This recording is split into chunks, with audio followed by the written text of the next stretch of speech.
magandang hapon, magandang gabi, magandang umaga, magandang tanghali. Saan man tayo naroon, ang man ang ating mga ginagawa. Una at higit sa lahat, ating ialay ang ating mga sarili sa ating Panginoon. Sa lamang nilang mga sandali, ating damhin ang presensya ng Diyos. Sumasa atin ng pagpapala, ang nilaya, ang pag-ibig, at ang kapayapaan ng Ama, ng Anak, at ng Espiritu Santo, na bumuray at nagkahari, iisang Diyos, magpas sa walang hanggan. Sa tuwing sasabit ang pastor, marinig natin sa mga awitin, sa mga pagbabati, sa anumang mga pagsasalita, ang mga katagang bagong taon, bagong buhay. Sapagkat ilang araw lamang na ating mag-celebrar ng Pasko, susunod ang bagong taon. Christmas, New Year. Kaya ang sabi nga, maligayang Pasko at masaganang bagong taon, umanigong bagong taon. May mga payaso na nagsasabing maligayang Pasko, maligo sa bagong taon. Maligo. Bakit hindi maligo? Ang pagpaligo, paglinis ng katawan. Ano ang katumbas sa espiritual na pagsalita at pagpapaligo? Pagbabago. Kapag ang ating katawan ay marunong, galing tayo sa trabaho, galing tayo sa paglalaro, galing tayo sa kwatsa, pagdating natin sa bahay, maliligo tayo. Nilinis natin ang ating pisikal na katawan. Samantala, ang pagbabago ay isang pagpapaligo, isang pagpalinis ng ating kaluluwa. Sapagkat tayong mga tao, tayong manilikha ng Diyos, ay may dalawang buhay. Ang buhay natin sa ngayon at ang buhay matapos ang ating kamatayan. Our life on earth and our life beyond the grave. Sapagkat wala tayong kamatayan. Mamamatay, mabubulok ang ating ramang tao, mabubulok ang ating physical na katawan na binigyan ng Diyos. Ngunit ang kanyang hininga, ang kanyang espiritu ay mananatiling buhay na naghihintay ng ating ultimate goal, ng ating kahinatnan matapos ang ating buhay dito sa mundo. Eternal life, resurrection, muling pagkabuhay. Kaya sa tuwing sasabit ang bagong taon, huwag natin isipin ang isang bagong buhay. Hindi darating sa atin ang isang bagong buhay, ilan mang bagong taon kung wala tayong gagawin pagbabago. Linisin natin ang ating mga kaluluwa. Kung tayo ay nagiging mabuti, kung tayo ay nagiging mabait, hindi tayo magpakabait, hindi tayo magpapakabuti. Yan ang ating pagbabagong buhay. Ang higit na mahalaga sa pagbabagong buhay ay ang pagbabago ng ating sambayanan, ang pagbabago ng ating kapaligiran.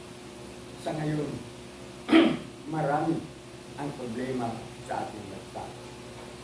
Marami ang problema sa ating mga pamamahay.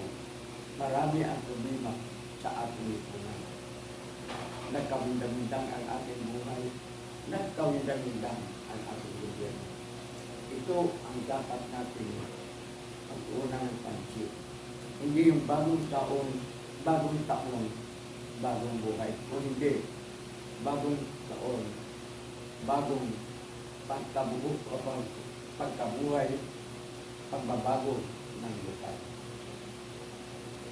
Pagpapalit ng ating pagkatao. Hindi ang ating pagkatao sa ating katawan lupa, kundi pagpapalit sa ating kalooban. Tingnan natin ang pangaral ng ating Panginoon. Una at higit sa lahat, hanapin ang kaharian ng Diyos. Hanapin ang kabutihan. Unahin ang makadiyos, makatao, at makabayang pamumuhay. Isantabi muna natin ang ating mga ambisyon na pansamantala lamang. Ang magiging mayaman, ang magiging makapangyarihan, ang magiging amo, ang magiging Panginoon ng bansa o ng isang lalawigan o ng isang bayan. Napakagandang kapilan ng salitang bagong taon, bagong buhay. Tingnan natin, ilang araw na lamang. Tapos na ang taon 2024. Papasok ang taon 2025. Bilangin natin ang naging taon natin dito sa mundo. Pag nilay-nilayan natin ang ating mga nagawa, ang ating mga nagpagkaloob sa Diyos, ang ating mga naibigay sa ating mga sarili, at ang ating mga naibigay sa ating kapwa. Dalawa lamang ang kautusan ng Diyos. At kung ating susundin, makakamit natin ang katimpalang walang hanggang kalawalhatian sa langit. Ano ang sinabi ng ating Panginoon nang siya ay tinanong ng isang magaling sa batas at nagtatanong, Panginoon, ano ba talaga ang kautusan ng Diyos? Isa lamang ang sagot ng ating Panginoon. Ginawa niyang 2 at 10 utos ng Ama. Mahalin ang Diyos, una at higit sa lahat. Mahalin ng buong puso, ng buong diwa, ng buong kaluluwa, ng buong buo. Walang labis, walang kulang. Yan ang dapat na pagmamahal ng Diyos. At pangalawa, mahalin ang kapwa katulad ng pagmamahal sa sarili. Isa lamang ang nais natin tandaan, na kung hindi natin mahal ang ating kapwa, hindi natin mahal ang ating sarili, at hindi natin mahal ang Diyos.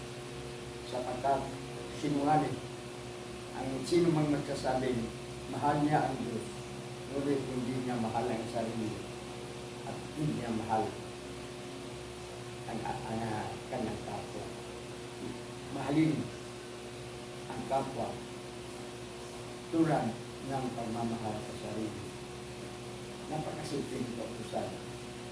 Kung totoong mahal natin ang Diyos, mahalin natin ang kapwa tulad ng ating pagmamahal sa sarili. So, una, mahalin ang Diyos. Pangalawa, mahalin ang sarili. Alagaan ang sarili, pambutihin ang sarili. Ang pagmamahal sa sarili, hindi lamang na lagi tayong busog, lagi tayong masaya, lagi tayong malakas. Ang pagmamahal sa sarili ay ang pag-alaga mismo sa ating kaluluwa. Sapagkat isa lamang